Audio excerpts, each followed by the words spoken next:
Hello, and welcome to this Roof Railways new series. It's been a while since we've had a new series on the channel because we've had Meadowholt, but over Christmas not much has happened. And I blame that on the postal system because a lot of things are taking a while to get here and a lot of stuff is out of stock as loads of people are taking up the hobby. In light of loads of people taking up the hobby, I am doing this series of how-to. It will be a complete how-to series. Now, most people make a how-to series and it either they don't go into too much detail of what they're doing or they just abandon the project halfway through. With this, I will be talking about everything. Baseboards, scenery, track laying, ballasting, little tips and tricks, kit building, everything. Lighting, point motors, signals. And so much more. But with Squeaky Chair, but again, in light of the situation, loads of people are taking up the hobby. And I need a new layout to build, so why not do it as a series? I will be making a 1 metre long board and 30 centimetres deep. But that will be an N gauge. So you can build this in any gauge or build your own railway and just follow along with the techniques. But I do recommend that if this is your first time ever building a railway, ever, I do recommend following along with this how-to series piece for piece and building the same layout that I am building, as it's relatively inexpensive and it will cost you near enough £60, but it will be a great test and then go on to make your entire layout yourself to your specifications. If you are just using this for techniques, that is perfectly fine, or if you're just using this because you want to get into railways, perfectly fine. But yeah, we will be talking about many things in this introduction part, hence it'll be quite a long video, well, long for what I usually post. And yeah, so hopefully I'll be able to help you with this introduction part. So yeah. So the first thing that we're going to talk about is gauge. Now, I'm not going to be talking about O gauge. O gauge is another thing. If you do want to check out O gauge, check out Sam's Trains, because he's been doing O gauge. I don't have any O gauge, so I can't talk about that really. Instead, I'll be talking about the two most common, N and double O. Double O, for instance, here's a coach. One coach that we're all very familiar with, as it comes with the Flying Scotsman starter pack. It's a Gresley teak. As you can see, it's about 30 centimetres long and really nice. Whereas, here it is an N gauge. Bit smaller, isn't it? In fact, it is exactly half the length, half the height, and half the depth. That's N gauge. But people think that the moment you scale down, the detail will be lost. N gauge is a nice size that will work for you. As you can see, there is no lost detail. And if you check out some of the reviews on my channel, you'll be able to see a lot more in detail close-up shots. So do check out the rest of the videos on the channel. Now, this it is amazing. Many people work in N gauge, like Elven Homes, Sam's Trains, not Sam's Trains, Simon Shed. Now, again, there is no lost detail. It's got little rivets on top with separately fitted handbars and everything. But again, it is half the size. Now, it works for you. It works for you. So, if you have a large open space or you just can't see that well or you have young kids, double O gauge, as in a child's hands, this is quite big and there are very little parts that they can break off and chew. So, double O gauge. If you're a bit more of a serious modeler or you just have limited space, go with N-Gauge. So really, it's what works for you. But to put into perspective, I'm just going to show you a shot of the most common locomotive. So you join me now at the other end of the loft with 2 gauges of the Class 43 HST, the most common. As you can see, double O gauge and N gauge. Now, this, I am going to be posting a review on it in a later time. But for now, I'll just show some close-up shots of some of the detail because it is absolutely amazing. Again, no lost detail. Now, you can run whatever you want on your layout. That's the joy of it. But if you are a realistic modeler, then you can see that the minimum of a HST can run is 5 coaches. This is in double O and 5 coaches in N-Gauge. As you can see with double O, starts there and ends halfway around that curve, coming in at nearly 6 foot long. This ends here, just over 3 foot long. Quite a considerable difference. Now, there is no lost detail, so I'll do a little pan shot now of it. But again, it is amazing. So, if you do have limited space, run with N or double O. So, it is what works for you, but you can change over gauges. Many people work in N-Gauge or double O, and some work in both. I know one person that works in 3 gauges, N, double O, and O. But it is what works for you. Now, price difference, there is no difference. Apart from, most people think that because it's smaller, it's more fiddly and it has to be made more gently. It doesn't. Really, for a set of HST coaches and engines, and HST coaches and engines between gauges, there is no real price difference. So, yeah. So, go on the market and figure out what works for you. If you already have chosen a gauge, fine, go with it.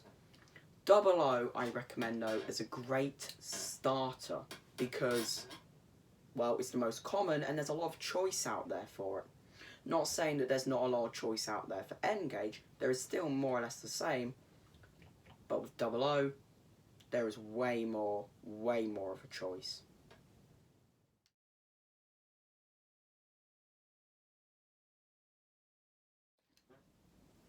So, now we'll be moving on to the next segment, which is where to start. Now, starting is the main part, and really, you should start with the starter kit, of course. But that's not always the case. Starter kits can be expensive, coming in at a couple hundred each. Now, with double O gauge, there's a lot of choice for starter kits. Hornby makes some, which are near enough £50–60 each. And they're a great place to start. But you can buy it yourself. Now, I started with a double O gauge starter kit, and it has grown immensely. But with N-Gauge, I started out just buying the stuff I wanted. So I started out with an austerity unit, and some coaches and wagons, and a nice set of track. The advantage between them, well, there are advantages and disadvantages. With starter kit, you get everything you want. You get, well, not everything you want, but everything you need. A loop of track, probably with a siding. Some kits don't have sidings though. A loco, some wagons or coaches, and a controller. That is everything you need to get started, isn't it? But depending on what you get in it, there's very little choice. With double O gauge, yeah, sure, you might get the coaches you like, but the loco you probably don't like, and you'll then have to go out and buy another one. But that's it, really. And the price for starter kits is immensely reduced. If I were to buy the Flying Scotsman, all of its coaches, and a set of track and a controller, separately, I'd be talking about £200. But I do believe it's only about £100-something for the starter kit. And you get 3 coaches and the Flying Scotsman. So you do save a bit, but you don't get the freedom of choice. Now, with N-Gage, again, I started buying it myself. Now, what I did was I bought a loco that I like, some coaches I like, and the amount of track that I wanted, which was quite a large loop. Disadvantages of that is it can be quite costly. If you buy it all brand new, you're talking about £100 a loco, depending on which loco you buy, but averagely about £100 each. If you buy second hand though, that price is immensely reduced to probably only 50 quid a loco. And then you've got the choice of what you want, but again, a disadvantage of that is it can be costly. You then have to buy everything yourself, it doesn't just come as it is. And, well, yeah, that's it really. They're the only disadvantages. It will cost quite a bit. But starter kits, you don't get the freedom. You don't. So, again, like Gage, it's what works for you. What works for you if you want to buy a starter kit. If you know what you want to do, starter kit, because inside there is a booklet on how to do everything, but you have this series, so why would you need that booklet? But also, you don't get the freedom. I wanted some Gresley coaches and an austerity unit. There's no starter kit for that, so I bought it all myself. So, again, what works for you, works for you.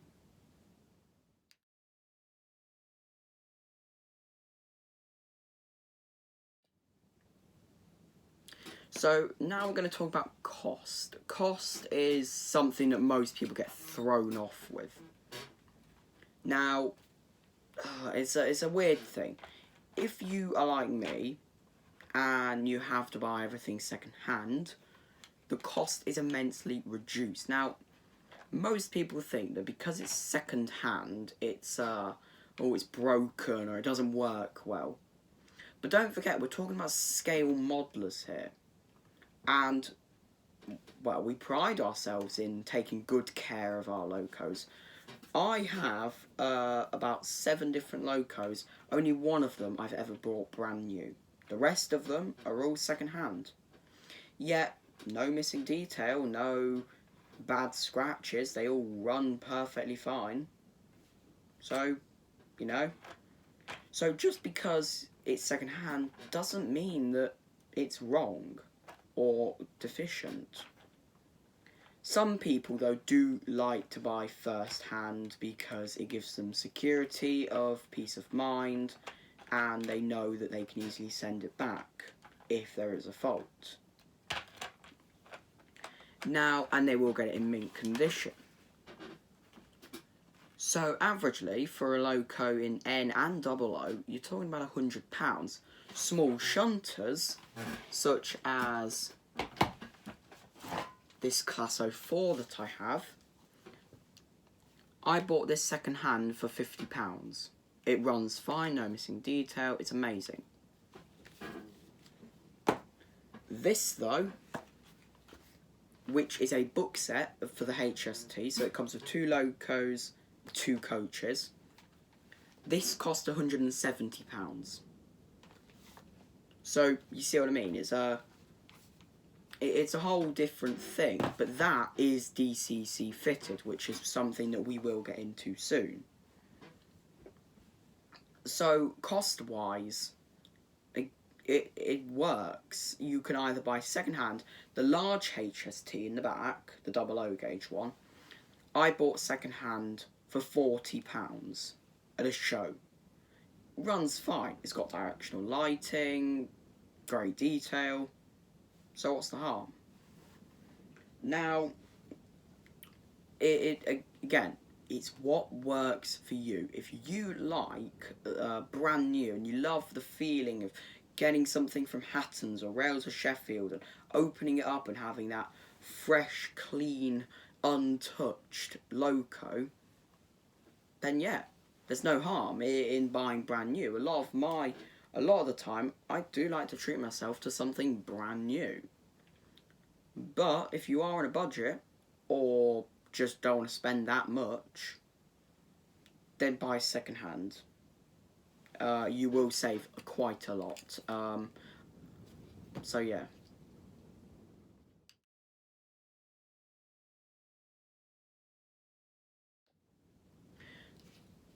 Alright, so now on to DC or DCC. Now, what do those words mean? Well, DC, directional current, simple as. Now, DCC is directional controlled current. What is the difference? Well, DCC, the locos need a chip in them. So, the small HST there has one in it. The large one doesn't. So, how does it work? DC just has, well, as you'd expect, it's the simple one. You plug in your loco, or you plug it into your track, and you turn the dial. Simple as. And depending on, well, how much speed you want, you turn it up and so on, so on, so on. But there are down flaws to it. You can't slow crawl, so that's when locos go really slowly and smoothly. Now that's because it's, as you turn the dial, more voltage gets sent into the track, and when it's on full, 12 volts are sent through the track. So if you want it to go slow, you turn it down to probably about 3 volts, the voltage in the track goes down, and see what I mean? DCC, there is always 12 volts going through the track. But depending on what loco you're controlling, it picks up what it needs. So instead of there only being 1 volt going through the track, and that won't go very far because it'll be slow and it's 1 volt, isn't it? But this, it will have always 12 volts, but it just sucks up what it needs. So it can go much smoother and slower. And it's amazing, really. There are some things about it, though. Again, there's upsides and downsides to it. An upside is, again, you can slow crawl and you can independently control locos. DC, if you had 2 locos on the same track and turn your dial, they would both move in the same direction at the same rate. When DCC, you can independently control 1 loco. You can, in the chip, you can program it. So, let's say I had 2 locos on, I just input the loco's number that I want to control, and then that will move by itself, the other one will not move.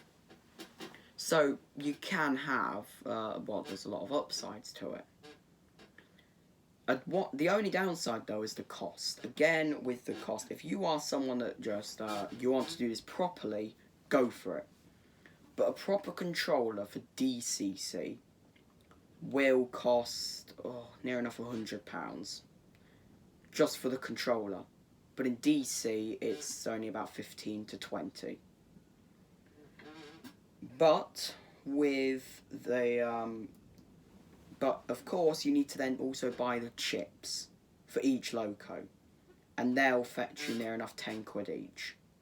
So 10 locos, 1 controller, it's about £200 just to convert. and then you need to set up a bus cable and everything, but that's quite easy. So there are upsides and downsides to it. The only downside, though, is the cost. Apart from that, it's amazing.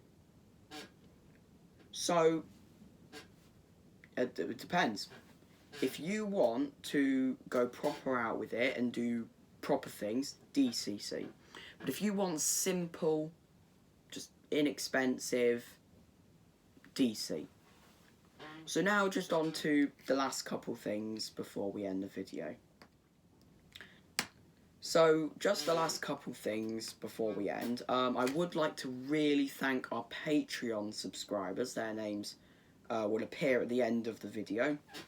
Thank you for so much. Without you, I couldn't do these videos, and thank you.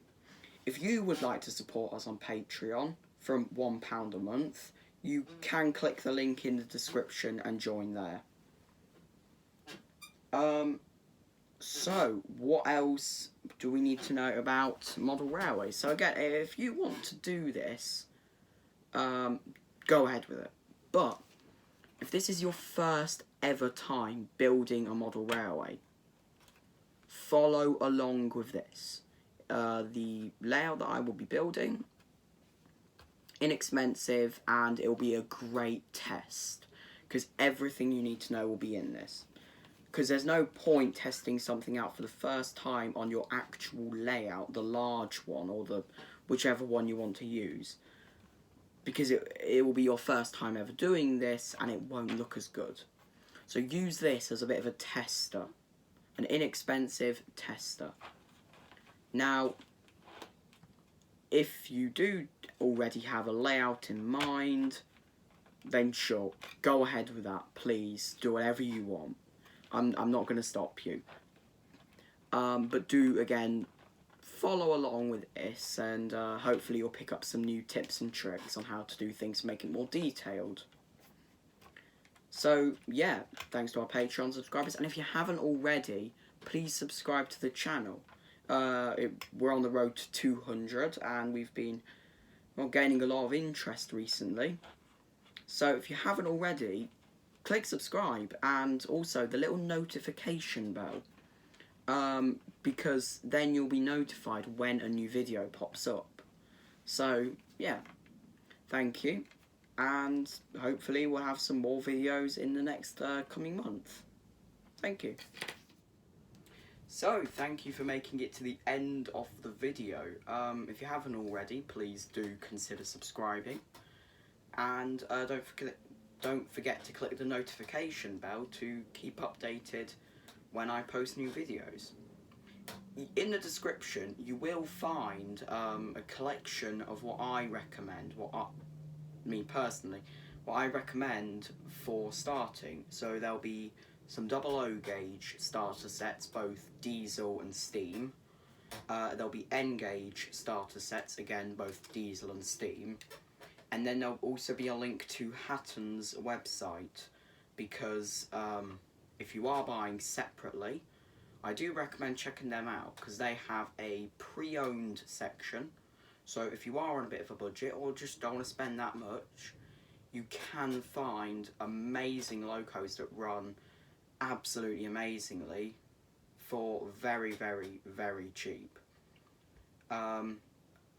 So, and also you can buy in gauge. So if you are working in N gauge, for example, up in the top corner you can just click sort by scale, N gauge, and then there'll be a list of everything you can buy in N gauge. Scroll down all the way to stuff like track, and you'll be able to purchase all your track. So, what else? They'll be in the description, and thank you to our Patreon subscribers. Their names will appear at the end of the video. Thank you to them. If you would like to support us on Patreon from £1 a month, it really helps the channel out. There will also be a link in the description if you would. So thank you very much, and please join us for the next episode, which will be about coming up with ideas for layouts and basic track plans. Thank you.